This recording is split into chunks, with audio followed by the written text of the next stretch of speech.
नमस्कार दोस्तों, तो आज हम जानेंगे भगवत गीता अध्याय 1 सेना का निरीक्षण।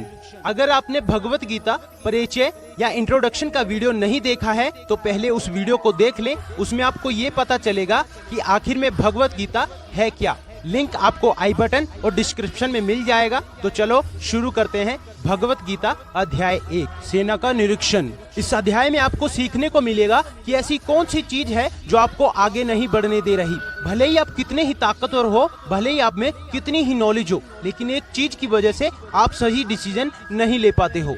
जब कौरव और पांडव युद्ध के मैदान में आमने सामने थे तो कौरवों में दुर्योधन बहुत खुश हो रहा था, क्योंकि उसके पास बहुत बड़ी सेना थी। भीष्म पितामह थे, गुरु द्रोणाचार्य और गुरु कृपाचार्य जैसे बड़े बड़े योद्धा थे। पांडवों की सेना में अर्जुन सहित पांचों पांडव, भगवान श्री कृष्ण, अभिमन्यु, द्रौपदी के पांचों पुत्र आदि थे। अब ये युद्ध पूरी तरह पारिवारिक युद्ध ही था। पांडवों और कौरवों के लिए गुरु द्रोणाचार्य और गुरु कृपाचार्य दोनों एक ही थे, और साथ साथ पांडवों और कौरव दोनों चचेरे भाई भी थे। लेकिन हर कोई जीतने के मकसद से आया हुआ था। रणभूमि में जब युद्ध की घोषणा हुई थी तो सभी ने अपनी अपनी शंखों को बजाया, और अर्जुन ने कौरवों को युद्ध में प्रस्तुत देखकर धनुष उठाकर श्री कृष्ण से कहा कि हे कृष्ण, मेरे रथ को दोनों सेनाओं के बीच में ले जाकर खड़ा कर दो, ताकि मैं ये देख सकूं कि मुझे किनको मारना है। तो भगवान श्री कृष्ण ने ऐसा ही किया। भगवान श्री कृष्ण ने अर्जुन के रथ को वहाँ पर ले जाकर खड़ा कर दिया जहाँ पर कौरवों की सेना में अर्जुन के दादा भीष्म पितामह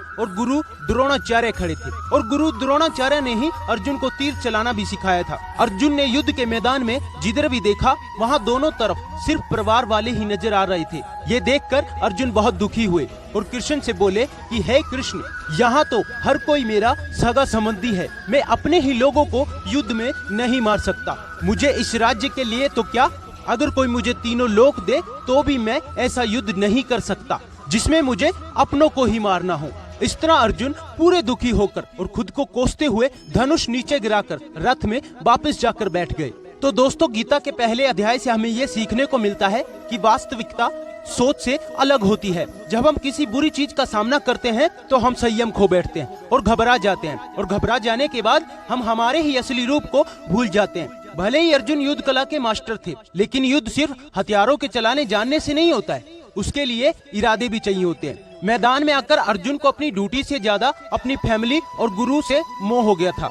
वो युद्ध करने का डिसीजन नहीं ले पा रहा था। इसलिए भगवत गीता से हमें ये भी सीखने को मिलता है कि जिंदगी में हमें हमारे कर्म करने से पहले कोई रोकने वाला होता है तो वो है हमारा मोह, यानी कि अटैचमेंट। अर्जुन एक क्षत्रिय थे और युद्ध करना ही उनका काम था, लेकिन वो अटैचमेंट में आकर अपना कर्म करना ही भूल गए थे। इसलिए अगर आपको अपनी लाइफ में समस्याओं से लड़ना हो तो आपको अपने अटैचमेंट को सैक्रिफाइस करना होगा। तो दोस्तों, ये था अध्याय 1 सेना का निरीक्षण, जिससे आपको बहुत कुछ सीखने को मिला।